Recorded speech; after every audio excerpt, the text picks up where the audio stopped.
The next morning, the Academy's simulation field looked even more dangerous than the cadets remembered.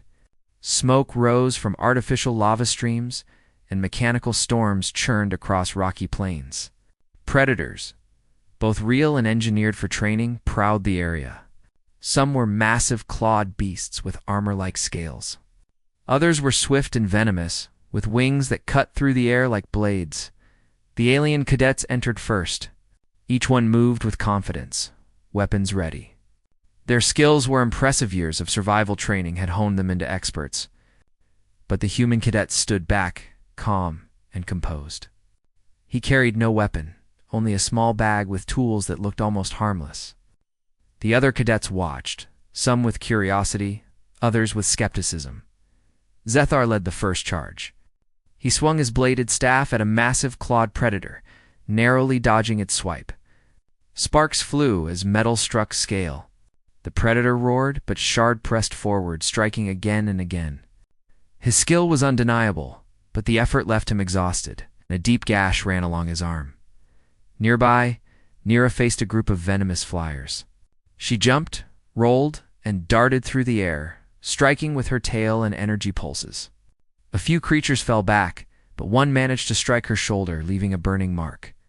Her bioluminescent tail flickered nervously as she regained her balance. The other cadets fought fiercely, but one by one they struggled. The predators were relentless. Some cadets panicked, others hesitated, and a few narrowly avoided disaster. The field became chaos. Screams, shouts, and the roar of beasts echoed everywhere. Then the human stepped forward. The moment he entered the simulation, a strange calm settled over the field. The predators seemed to notice him immediately. The massive clawed beasts paused mid-hunt. The venomous flyers hovered in place, their wings trembling. Even the horned predators that usually charged without thought slowed down. The human spoke softly, almost a whisper, and the creatures responded.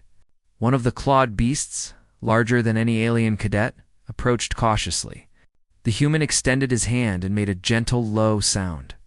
The beast tilted its head, sniffed the air, and then lowered its massive jaw to allow the human to touch it. The aliens froze. They had fought these creatures with all their strength. And here was a human controlling one without weapons. The human moved slowly among the predators. He watched their behavior carefully, noticing every subtle movement and sound. He adjusted his pace, his tone, and his gestures. One by one, the predators stopped attacking each other and followed him. It was not fear, they were calm. They were listening, Lyra whispered to Zethar. How is he doing this? Zethar shook his head. I don't know. He isn't fighting. He isn't even defending himself. And yet, he is in complete control. The human approached a venomous flyer swooping dangerously close to an alien cadet. He reached into his pouch and pulled out a small device. A soft pulse of light and sound radiated from it. The flyer hesitated, then hovered in place, blinking its multiple eyes. The cadet stared in awe. He calmed it. The human continued moving through the field, guiding predators away from panicked cadets and leading them in an organized path. The horned predators, usually unpredictable, now walked beside him as if following a leader. The clawed beasts trailed behind, their eyes attentive. Even the flyers maintained distance, circling calmly above one cadet. Kylan tried to approach the human to ask a question. A small predator lunged at Kylan, its claws extended. Without raising his voice, the human stepped between them. He raised a hand and spoke softly. The predator stopped mid-leap, lowering its claws. Kylan froze, unable to believe what he had just seen. The simulation field, once chaotic, became a display of harmony. The human led the predators in a coordinated manner, moving from one hazard to the next. Lava streams, poisonous fog, and cliffs that had terrified the aliens became manageable. The human did not just survive, he controlled the environment. At one point, a massive clawed beast charged at a cadet who had panicked. The human quickly moved in front of it, speaking calmly and placing a hand on its scaled forehead. The creature halted instantly, kneeling slightly. The cadet's jaw dropped. He had expected death, but instead found safety. The alien cadets watched in amazement. They had been trained to fight, to flee, and to survive through sheer strength. The human cadet had shown them a new method: understanding and partnership. His calmness, his observation, his patience gave him control where others relied on brute force. After several hours, the simulation ended. The instructors called the cadets back to the observation area. Most aliens were bruised, scratched, and exhausted. Their pride had been tested, and many admitted silently that they had never seen anything like what the human had done. The human returned last, walking among the predators. Each creature responded to him, following his instructions as he led them back to containment. Not a single predator harmed him or strayed from his control. The alien cadets were stunned into silence. Zithar stepped forward, still breathing heavily. "Explain," he demanded. "How can a human do what we struggle with for years?" The human smiled faintly. "Strength alone does not make survival possible. You survive by fighting. We thrive by understanding. We study the predators, observe their behavior, and communicate with them. We do not rely on fear. We rely on knowledge, patience, and timing." Ow. Lyra spoke next, her voice soft. "You mean, you can see what they want, what they feel?" "Yes," the human replied. "On our Deathworlds, predators are everywhere. They are smart, dangerous, and relentless. Fighting them is one way to survive, but it is not the best way. Learning from them, and sometimes working with them, is safer and smarter." The alien cadets began to ask questions.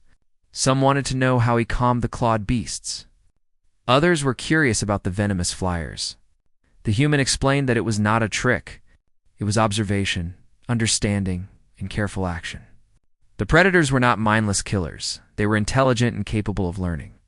The instructors nodded in approval. "This human cadet has demonstrated a standard of survival we have never seen before," one said. "Not just skill or courage, but wisdom and patience. His method is extraordinary." Even Zethar, the proudest cadet, had to admit that he had underestimated humans. "I thought humans were fragile," he said quietly. "I see now.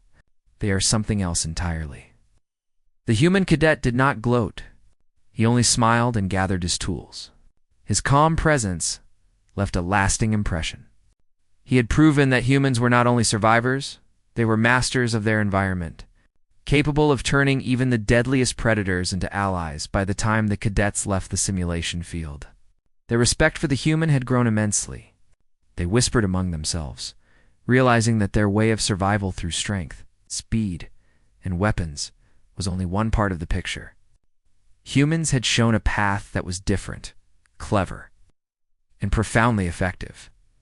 As the day ended, the human looked over the field one last time. The predators were calm, the cadets were learning, and the academy had witnessed a new standard. He knew this was only the beginning. The galaxy had yet to see what humans were truly capable of, but soon the rest would understand. The academy's hall was quieter than usual the next morning. The cadets entered slowly, still thinking about the humans' demonstration from the day before. Every conversation seemed to carry a whisper about the way he had moved among predators, a calm that had stopped claws, fangs, and venomous wings in their tracks. No one had ever seen anything like it. Zithar walked through the hall, his ridges slightly lowered in thought. He had fought on countless Deathworlds, survived predators that would have killed most of his species. Yet the human had done what he never could: command creatures that were naturally hostile and untamable. The memory of that calm, steady walk among monsters kept running through his mind. The human cadet walked in last, unhurried, as if he had all the time in the galaxy. He carried his small pouch, a simple smile on his face. He had no need to boast. His actions had spoken louder than words. The instructors had gathered the cadets for a review of the simulation. One by one, the aliens shared their experiences. Most admitted they had been pushed to the edge of panic. Some had nearly lost their weapons. A few had been scratched, burned, or bitten in minor ways. Every cadet spoke of exhaustion, fear, and the struggle to survive. Finally, an instructor turned to the human. "Your turn," she said calmly. The cadets leaned forward. Many had questions, but they were cautious, unsure if words could match the display they had just witnessed. The human stood quietly for a moment, then spoke. "I didn't survive by fighting," he said simply. "I survived by observing, understanding, and moving carefully. But surviving is not enough. We humans don't just survive. We thrive. We form partnerships where others see only enemies. That is the difference." Zathar blinked. "Partnerships?" he asked. "With predators?" "Yes," the human replied. "We watch how they move, how they react, and we adapt. We communicate with them in ways that are subtle but effective. Strength alone is not enough on Deathworlds.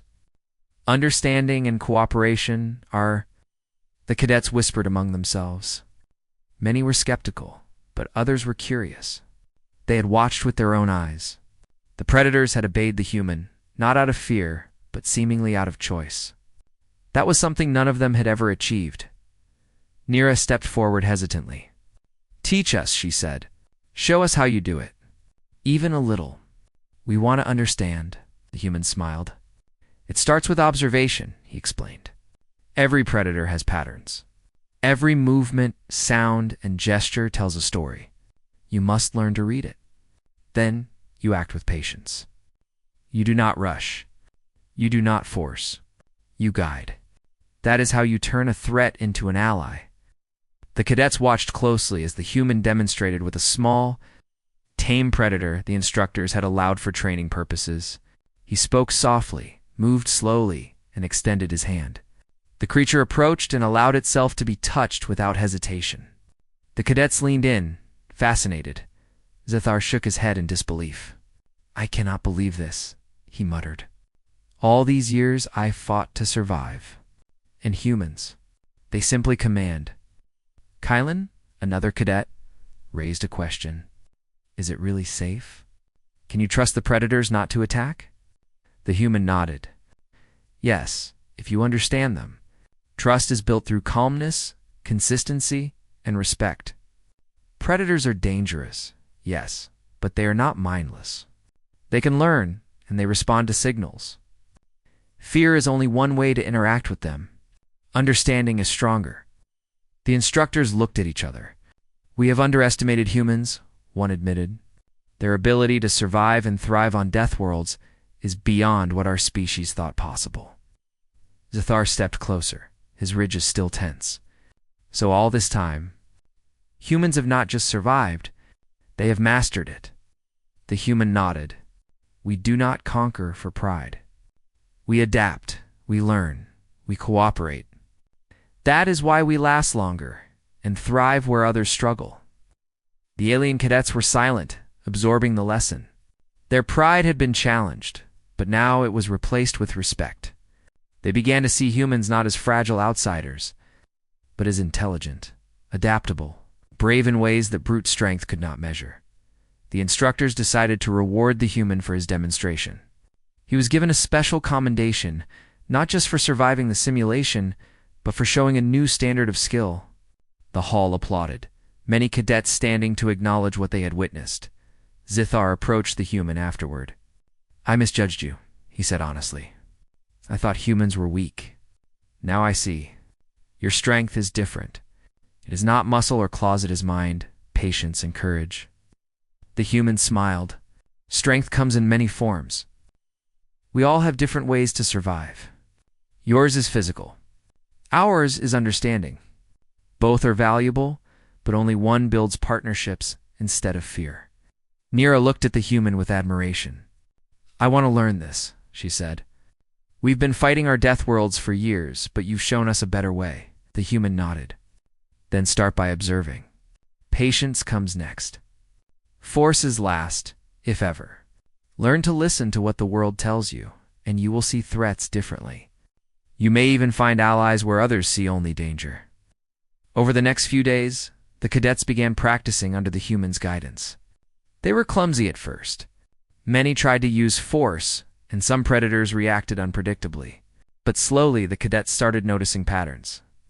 They learned to read subtle gestures, to move calmly, and to speak softly. They began forming small connections with the creatures, The instructors watched in surprise. What had begun as a demonstration became a full lesson in human survival philosophy. Cadets who had once mocked humans now sought advice. They learned that courage was more than fighting. Adaptability and intelligence were just as powerful, perhaps even more. By the end of the week, the Academy's simulation field was different. Where chaos had ruled before, there was now a sense of calm, even among the predators. Alien cadets worked alongside humans, moving with caution but confidence. They were no longer just surviving. They were learning, thriving, and cooperating. The human cadet stood quietly, watching. He did not seek recognition. His goal had been simple: show that humans approach life differently, and that difference can change everything. And it had. At the final assembly, the head instructor addressed the cadets. Today, we have witnessed something remarkable. One human has shown us that survival is not only about strength or skill, it is about understanding, patience, and partnership. Humans may be small in size, but their mind and courage are unmatched. Let this be a lesson to all of us. The galaxy is wide, and there is much to learn from one another. The cadets erupted in applause. Even the proudest ones could not deny the truth. They had seen humans tame predators that had terrified their species for generations. They had watched a calm, clever mind achieve mastery where brute strength alone could not. Zithar walked to the human, his voice quiet but sincere. "I underestimated humans," he said. "You have shown us a new way. Not just to survive, but to thrive." The human nodded. The galaxy has many challenges. Strength will take you far, but understanding will take you further. Humans have learned this over generations. Now you can too. The cadets looked at the human with new respect. They had learned a lesson they would never forget. Survival was more than avoiding death. It was about mastery, wisdom, and courage in all its forms. As the assembly ended, the human left quietly, his presence still lingering in the minds of every cadet. They had been challenged, amazed, and inspired. The Academy had changed that day. In the galaxy, they realized, would have to reckon with humans not just for their survival, but for their remarkable ability to turn the most dangerous worlds into places of understanding, mastery. In life, the human's simple words echoed in the halls and minds of the cadets. Danger is everywhere. Fight it if you must. But understand it, and you can turn it into an ally. That is how humans thrive. The palace of Princess Ziriel floated silently above her home planet, Lithara. Its walls shimmered with light, and the floors reflected the stars outside like liquid glass. Every corner was filled with strange machines, glowing panels, and exotic artifacts. To any alien visitor, it was magnificent. But today, a visitor from a distant world would make the place even more extraordinary. A human.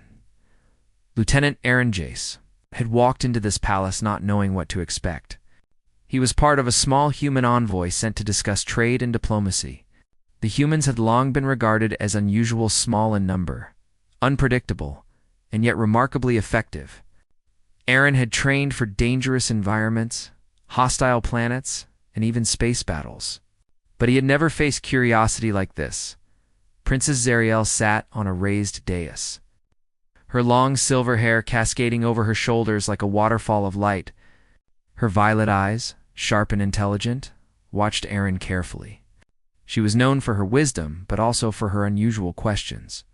Today she had one that even her advisors thought strange. "Lieutenant Aaron," she said, her voice smooth like a river, "I have observed your species from afar. Your people are unique. I wish to understand something more personal. Tell me about human mating." A hush fell over the chamber. The advisors stiffened in surprise. No alien court had ever dared to ask such a question openly. Aaron's first instinct was to glance around, checking that he was not imagining this. But the princess's gaze was steady, serious, and curious. Aaron cleared his throat, careful to remain polite. "Princess Ziriel, that is a very personal question. But if you wish, I can explain it carefully so you understand both the biology and the culture behind it." The princess nodded. She leaned forward slightly, her curiosity shining in her eyes. "Yes, I want the truth. Not what diplomats say. Not what traitors exaggerate. The real truth about your species. Aaron took a deep breath.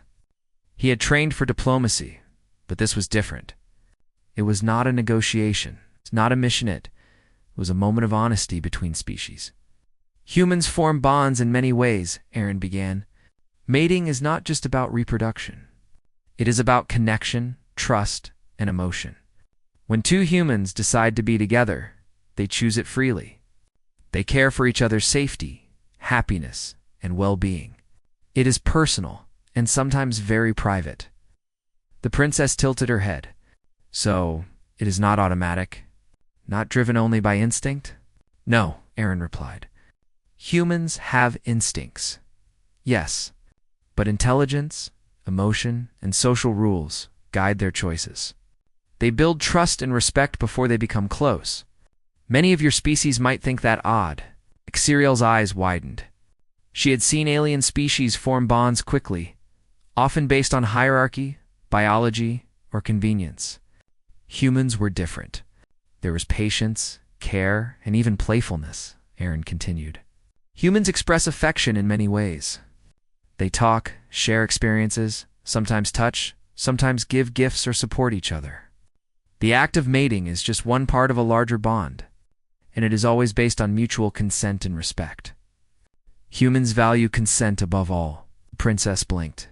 She had heard whispers of human culture, stories of their bravery and strange customs, but she had not expected this. She had imagined humans as unpredictable and wild. Yet here was a human explaining love, respect, and choice with honesty and clarity. Do humans choose only one partner? Xeriel asked carefully. Aaron shook his head. It depends. Some humans choose one partner for life. Others may form bonds with several over time. But every bond requires respect and understanding. There is no forcing, no hierarchy dictating it. Every human decides for themselves. A faint smile appeared on Xeriel's lips. She had spent her life in rules, duties, and expectations. She had never imagined a species could be so free, yet so caring. Her curiosity deepened. Tell me, she said softly, leaning forward, do humans show emotions during this? Connection. Yes, Aaron said, without hesitation. Happiness, comfort, excitement, sometimes fear, sometimes tenderness. They share laughter, joy, and support. Even the act of bonding can teach humans patience, empathy, and understanding. The princess's fingers tapped lightly against her armrest. Her advisors were watching nervously. They feared her fascination could disrupt the court's focus. But Xeriel did not care. She was enthralled. Aaron noticed her reaction. He decided to explain in a way that highlighted human strength as well as their emotional depth. Humans are small compared to some species, he said, but they survive in extreme conditions, dangerous worlds, and hostile environments. They rely on teamwork, courage, and strategy. These traits extend to relationships as well. When humans bond, they do so with effort, intelligence, and care. It is part of why they thrive in difficult situations. Xeriel's violet eyes shone brighter. So humans are more than instinct. They combine mind and heart. They care for each other and their choices. Aaron nodded. Exactly. Humans are adaptable, emotional, and resilient. They form strong bonds, but they also respect individuality. That balance is what makes them unique. For the first time in a long while, the princess found herself speechless. She had studied countless species, read reports, and met ambassadors from hundreds of worlds. She had thought she understood every possibility. But humans were something else entirely. She leaned back slightly, trying to regain composure. And you, Lieutenant Aaron, you speak from experience? Aaron smiled lightly, careful not to reveal too much. I speak from observation, knowledge, and understanding. I respect my species and its ways, but I also understand the importance of honesty when discussing them. Xeriel nodded slowly. The human before her was both brave and honest. He had not flinched at her question, had not dodged or lied. His words painted a picture of a species unlike any she had seen. And more than that, he had not made her feel uncomfortable or foolish for asking, "What do your people gain from these? Bonds?" she asked, her voice quieter now, almost reflective. Aaron considered carefully. Humans gain connection, stability, and cooperation. Bonds help humans survive, learn, and grow. They teach trust, empathy, and responsibility. Bonds are part of what makes humans strong, adaptable, and capable of incredible feats.